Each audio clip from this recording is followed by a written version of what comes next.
Next exercise सुरू करूया. Exercise 5.4 त्यातलं फर्स्ट एक्झाम्पल.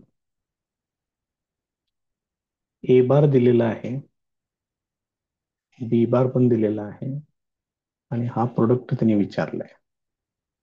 जे दिलेलं आहे ते पहिल्यांदा लिहून घेऊया. गिव्हन दॅट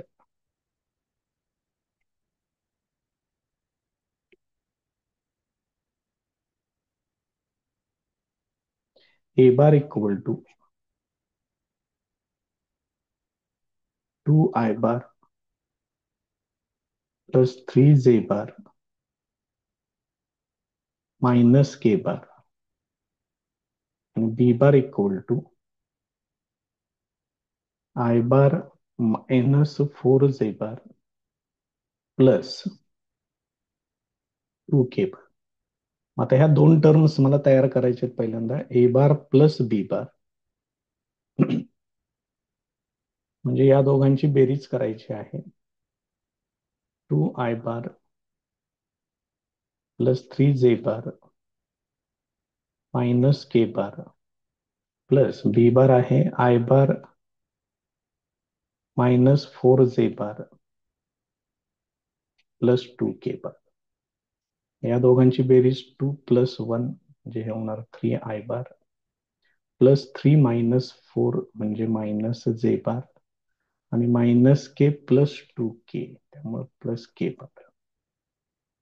हे तुम्हाला मिळालं ए बार प्लस बी बार. तर पाहिजे मला ए बार मायनस बी बार पाहिजे, म्हणजे याच दोघांची वजाबाकी करायची आहे. Subtraction 2 I bar plus 3J bar minus K bar minus I bar minus 4J bar plus 2 K बार. म्हणजे सबट्रॅक्शन काय होईल? 2 - 1 होणार 1 I बार 3 + 4 होणार म्हणजेच 7J बार मायनस के मायनस 2 के म्हणजे ते येणार मायनस 3 के बार. हे असेल. हे दोन वेक्टर्स तयार झालेले आहेत. आता यांच्यातला क्रॉस प्रोडक्ट पाहिजे. Therefore A bar plus B bar cross A bar minus B bar. So this is equal to, इथं तर डिटर्मिनंट तयार करावं लागेल. I बार जे बार के बार त्याच्यानंतर ए बार प्लस बी बारचे कोइफिशियंट आहे 3 - 1 1 3 - 1 1. ए बार मायनस बी बार साठी आहे 1 7 - 3. हे डिटर्मिनंट तेवढा सोडवा फक्त, म्हणजे तुम्हाला त्याचा आन्सर मिळेल. So I bar into bracket काय होणार आहे बघा, P -7 मायनस जे बार, हा column cancel row cancel -9 -1 plus K bar into bracket हे कॅन्सल होईल 21 मायनस -1 म्हणजे हे +1 होणार आहे. So this is equal to 3 - 7 म्हणजे हे येणार -4 I बार. इथं -10 मायनस मायनस प्लस होणार, हे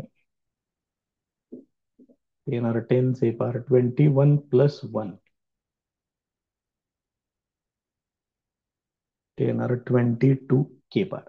हे त्याचं फायनल आन्सर आहे. Next example. Find a unit vector perpendicular to the vectors J bar plus 2 K bar and I bar plus J bar. हे दोन वेक्टर्स दिलेत, त्यांना परपेंडिक्युलर असणारा युनिट वेक्टर फाइंड आउट करा असं त्यांनी सांगितले. पहिल्यांदा या दोन वेक्टर्सना नावं देऊया आपण.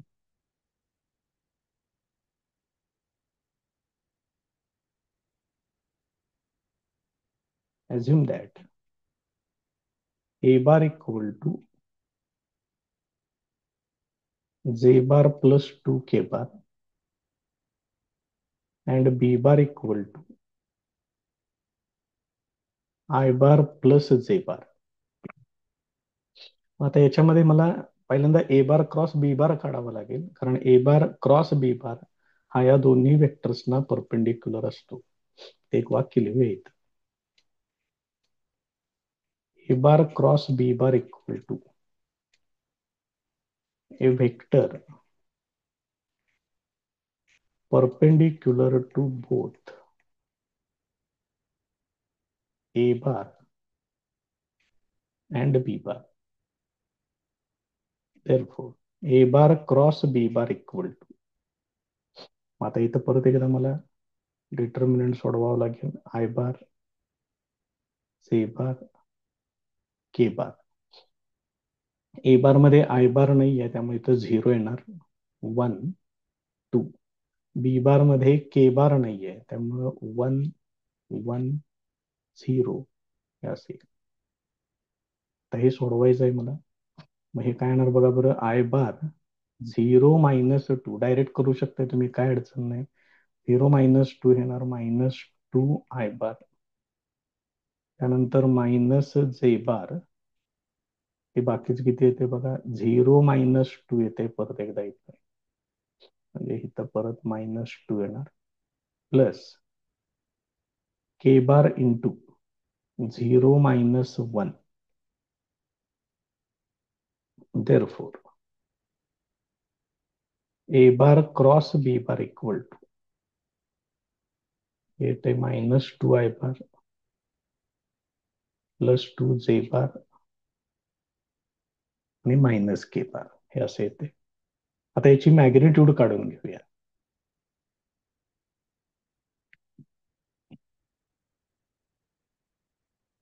therefore mod a bar cross b bar equal to square root of -2 चा स्क्वेअर +2 चा स्क्वेअर प्लस -1 चा स्क्वेअर. म्हणजे जे किती होणार आहे, 4 आणि 4 8 आणि 1 9. त्याचा अर्थ हे येणार आहे 3. रूट मध्ये 9 येते, म्हणजेच हे 3 येणार. आता युनिट वेक्टर फाइंड आउट करायचं आहे.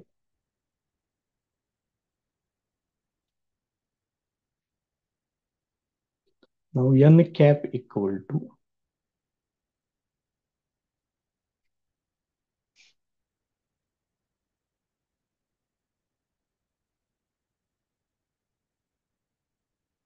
दिस is equal to A bar cross B bar ची ही व्हॅल्यू आहे -2 आय बार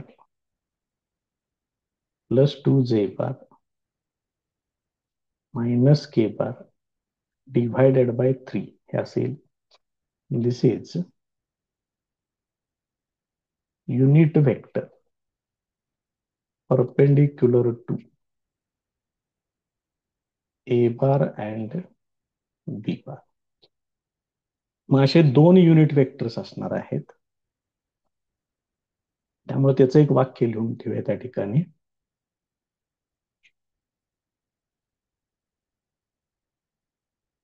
झालं, थांबलं बघा हे मध्ये.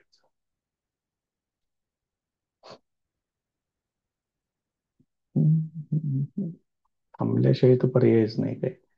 Now there are 2 unit vectors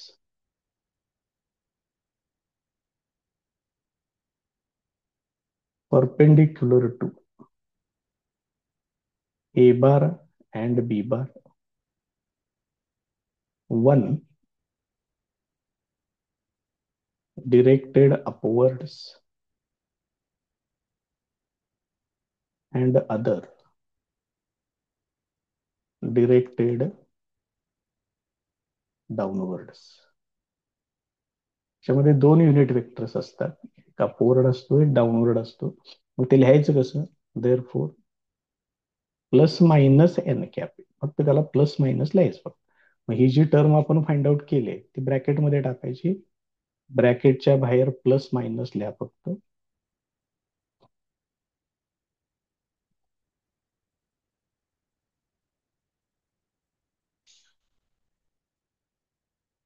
हे त्याचं आन्सर आहे. हे आहे असं ठेवलं तरी चालते, 3 न सेपरेट डिवाइड केलं तरी पण चालते. नेक्स्ट प्रॉब्लेम बघा. A bar dot B bar equal to √3, A bar cross B bar equal to 2 I bar plus J bar plus 2K bar. Find the angle between A bar and B bar. ठीक आहे, definition वापरूया त्यांच्या काय काय आहेत त्या. A bar dot B bar equal to, हे काय ते mod A bar mod B bar cos theta. हे तुम्ही असं लिहिलं तरी पण चालते, ए बी कॉस थिटा, आणि ही व्हॅल्यू त्यांनी दिलेली आहे √3. आता ए बार क्रॉस बी बार हे जे त्यांनी दिलेलं आहे, पहिल्या डेफिनेशन वापरूया. डेफिनेशन अशी आहे, mod A bar mod B bar sine theta into N cap, हे असं असते. याची जर तुम्ही मॅग्निट्यूड घेतलीत तर इकडं पण मॅग्निट्यूड, फक्त हा वेक्टर आहे, बाकीची सगळी मॅग्निट्यूड आहे. मग एन कॅप हे युनिट वेक्टर आहे, युनिट वेक्टरची मॅग्निट्यूड येणार 1, त्यामुळे ह्याला मी इथून काढून टाकतोय.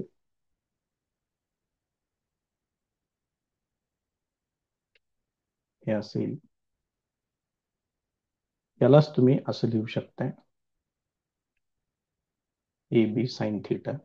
मात्र याची व्हॅल्यू आपल्याला काढावी लागेल, ती इथून मिळेल तुम्हाला. त्यांनी ए बार क्रॉस बी बार दिलंय बघा, ते त्यांनी सांगितलेलं आहे 2I bar plus J bar plus 2K बार. मग याच्यावरून त्याची मॅग्निट्यूड काढता येईल आपल्याला.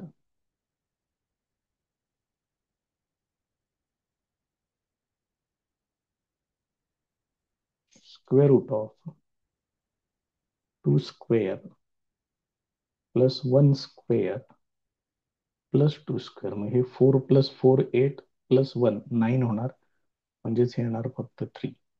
म्हणजेच इथं टर्म आहे बघा, A B sine theta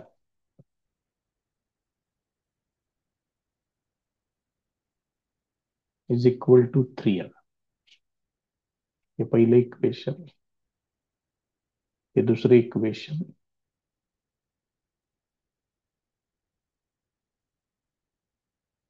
डिव्हायडिंग 2 bye 1. दुसऱ्या इक्वेशनला पहिल्या इक्वेशनने डिव्हाइड करायचं. हे आहे ए बी साइन थिटा, इथं असेल. मग ए बी साइन थिटा किती आहे, 3 आहे. ए बी कॉस थिटा किती आहे, √3 आहे. मग याचं सिम्प्लिफिकेशन, हे ए बी ला ए बी कॅन्सल होईल, साइन अपॉन कॉस थिटा, ते येणार tan theta is equal to होणार √3. देअरफॉर थिटा इक्वल टू π/3 और थिटा इक्वल टू 60 डिग्री. असं तुम्ही त्याची व्हॅल्यू लिहू शकता. सिंपल आहे, काय विशेष नाही आहे जास्त. Next problem. If A bar equal to and B bar equal to, दोन वेक्टर्स दिलेले आहेत. Find a vector of magnitude 5 perpendicular to both A bar and B bar.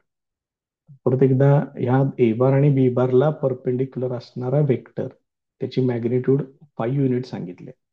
मग पहिल्यांदा ए बार आणि बी बारला परपेंडिक्युलर असणारा युनिट वेक्टर फाइंड आउट करायचा.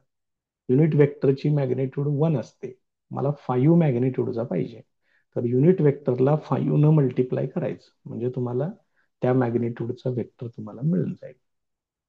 बघा, सुरुवात करूया. सिंपल टाईप आहे पण इम्पॉर्टंट आहे, करून ठेवा.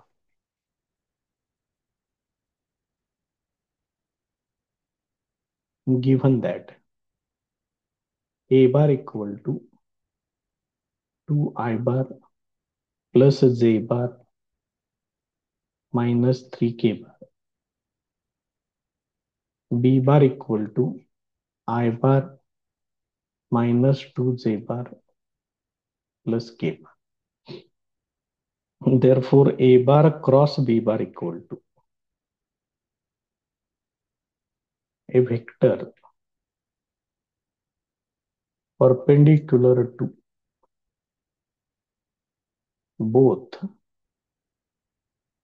A bar and B bar. Therefore, A bar cross B bar equal to इथे येणार I bar, J bar, K bar. इथं 2, 1, -3. त्यानंतर इथं 1, -2 आणि 1. हे सोडवायचं आहे आता. काय काय होते बघा. I bar into bracket 1 -6 minus J bar into bracket हे कॅन्सल होईल 2 +3 तो मायनस मायनस प्लस होणार plus K bar into bracket -4 -1 हे असेल. therefore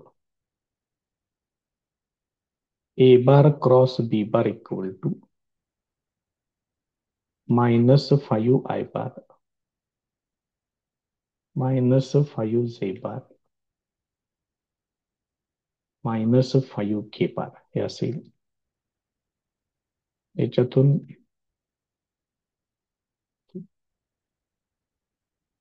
ते सेव्ह होणार. 1 मिनिट थांबायला लागणार इथं. A bar cross B bar equal to त्यातून -5 हे बाहेर कॉमन घेतो म्हणजे असं शिल्लक राहील I bar plus J bar plus K bar हे असं शिल्लक राहील. आता याची मॅग्निट्यूड फाइंड आउट करूया.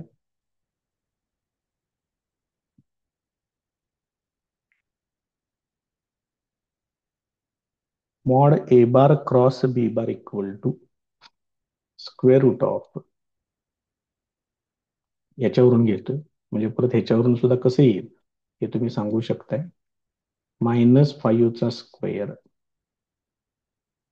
प्लस -5चा square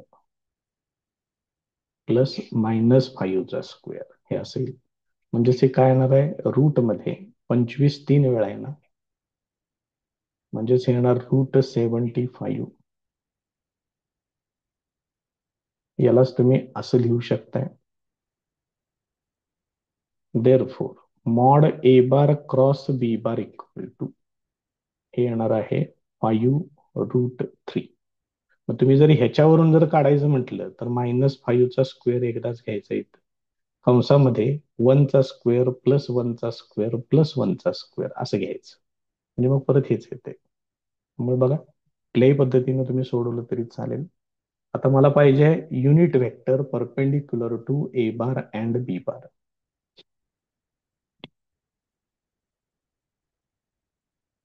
now n cap equal to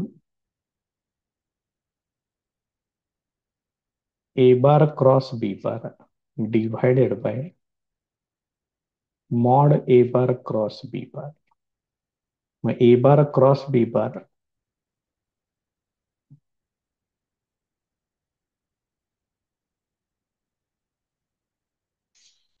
तो असा आहे डिवाइडेड बाय आहे 5√3. याच्यामध्ये हे 5 कॅन्सल होईल. This is equal to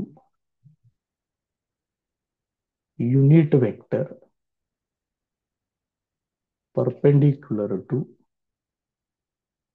A bar and B bar.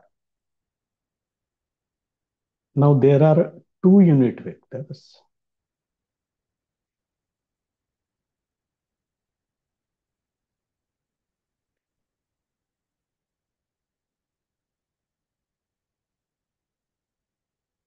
perpendicular to A bar and B bar one directed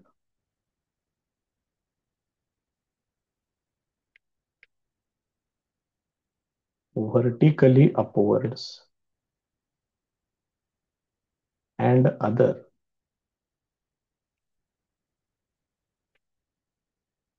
downwards.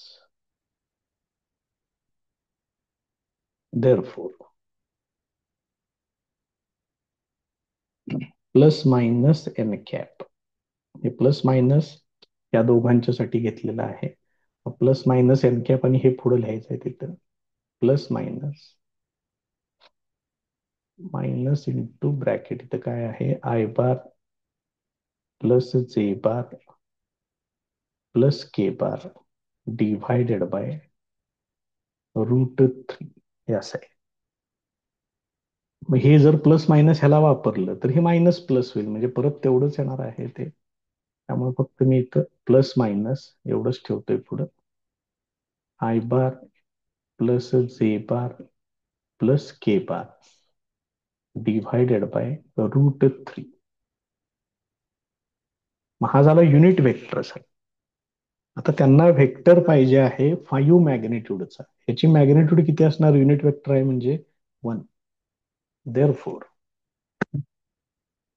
Vector of magnitude 5 units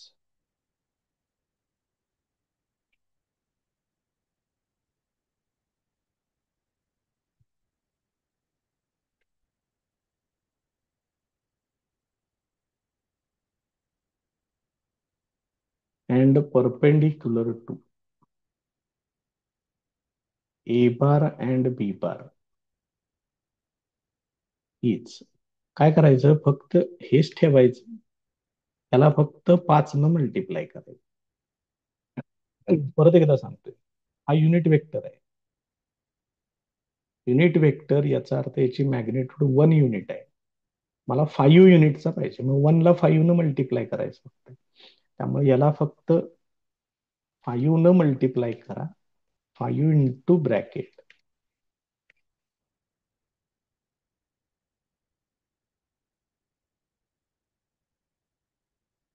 हे असं लिहिलं तरी चालेल.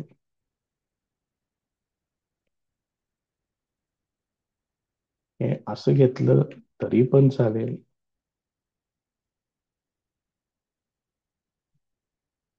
यानं सेपरेट डिव्हाइड केलं तरी पण चालेल. प्रोसिजर व्यवस्थित करा.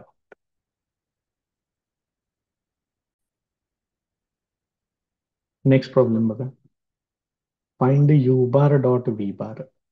मॉड यू बार दिले मॉड व्ही बार दिले आणि you bar cross V bar equal to 8 ही व्हॅल्यू पण दिलेली आहे. बघूया काय काय त्यांनी दिलेलं आहे ते तर लिहून घेऊया. Mod you bar equal to 2 mod V bar equal to 5 आणि mod you bar cross V bar is equal to 8 असं दिलेलं आहे. त्यानंतर U bar dot V bar विचारले त्यांनी मग त्यात काय लागणार आहे आपल्याला ते जरा बघा. You bar dot V bar equal to mod you bar mod V bar into cos theta theta equal to acute angle between u bar and v bar. आपल्याला पहिल्यांदा कॉस थीटा काढावं लागेल. मग त्यांनी जे दुसरी व्हॅल्यू जी दिलेली आहे mod you bar cross V bar equal to इथून आपल्याला साइन थीटा मिळेल. हे असा येईल फॉर्म्युला. याच्यावरून sine theta equal to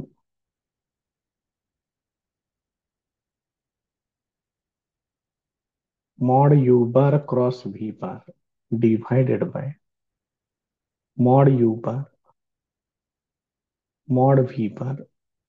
mod you bar cross V bar आहे 8 divided by mod you bar आहे 2 आणि मॉड व्ही बार आहे 5. हे सोडवून किती होणार हे येणार 4/5. मग याच्यावरून आता कॉस थिटा काढावं लागेल आपल्याला. मग cos theta equal to square root of 1 minus sine square theta, that is equal to 1 minus 4 upon 5 bracket square. Therefore, cos theta equal to square root of हे किती होणार बघा, 1 minus 16 upon 25. हे जर तुम्ही सोडवलं तर हे 25 वजा 16 म्हणजे 9/25 येणार. Therefore, cos theta equal to b/5. Positive value घेतोय, अॅक्यूट अँगल कन्सिडर केलाय आपण सुरुवातीलाच, त्यामुळे काही प्रश्न नाहीये. आता मला फाइंड आउट करायचं आहे U bar dot V bar. Now U bar dot V bar equal to mod you bar mod V bar into cos theta. त्यातलं मॉड यू बार आहे 2, मॉड व्ही बार आहे 5 आणि कॉस थिटाची व्हॅल्यू आहे 3/5. हे एवढं सोडवायचं आहे फक्त. आता त्यातलं 5 कॅन्सल होईल. So this is equal to 6. ही u bar dot V bar साठी व्हॅल्यू मिळेल.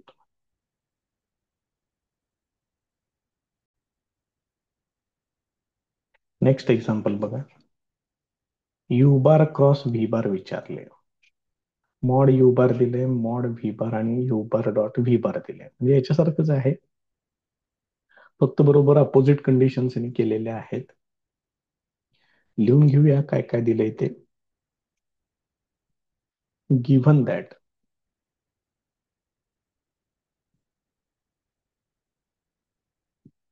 Mod you bar equal to 10, mod V bar equal to 2,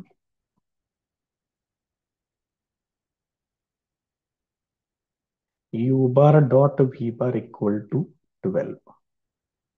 या सगळ्या गोष्टी दिलेल्या आहेत. मग U bar dot V bar पासून सुरुवात करू. U bar dot V bar equal to mod you bar mod V bar into cos theta, theta equal to acute angle between u bar and v bar. Therefore, cos theta equal to u bar dot v bar divided by mod u bar into mod v bar. मग u bar dot v bar किती आहे, 12 आहे. Mod u bar आहे 10 into mod v bar आहे 2. याचं simplification किती होईल बघा. 6/10, 2 नाही तर भाग घालवतोय पहिल्यांदा. 2 त्रिक 6, 2 पंचे 10. असं तुम्हाला जसं सिम्प्लिफाय होईल त्या पद्धतीनं करा. ही व्हॅल्यू प्लसच येणार आहे कारण थिटा अॅक्यूट अँगल आहे. मग याच्यावरून sine theta equal to sine theta म्हणजे येणार square root of 1 minus cos square theta, that is equal to square root of 1 minus 3/5 त्याचा square. Therefore,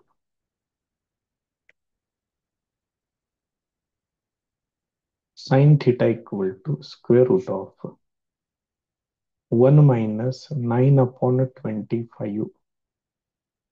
So this is equal to हे 25 वजा 9, 16/25 होणार. म्हणजेच साइन थिटा इक्वल टू 4/5 हे असेल. ही झाली साइन थिटाची व्हॅल्यू. आता मला पाहिजे आहे U bar cross V bar आणि त्याची मॉड व्हॅल्यू पाहिजे. याच्या मॉड व्हॅल्यू मध्ये काय करणार बघा. Mod you bar mod V bar into sine theta. त्याच्यातलं मॉड यू बार आहे 10,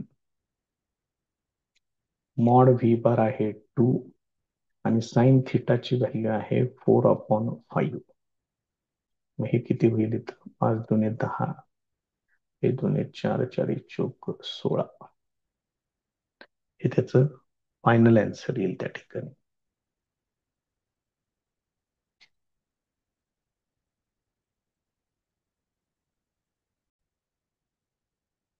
नेक्स्ट प्रॉब्लेम बघा. प्रूव्ह दॅट ही टर्म दिलेली आहे त्याने आणि हे equal to 8 times A bar cross B bar येते हे सिद्ध करायचं आहे. सुरुवात करूया, LHS लिहून घेऊ आणि सोडूया त्याला नियमाप्रमाणे. जे काय होते ते बघू पुढं. 2 टाइम्स ए बार मायनस बी बार क्रॉस 2 टाइम्स ए बार प्लस बी बार.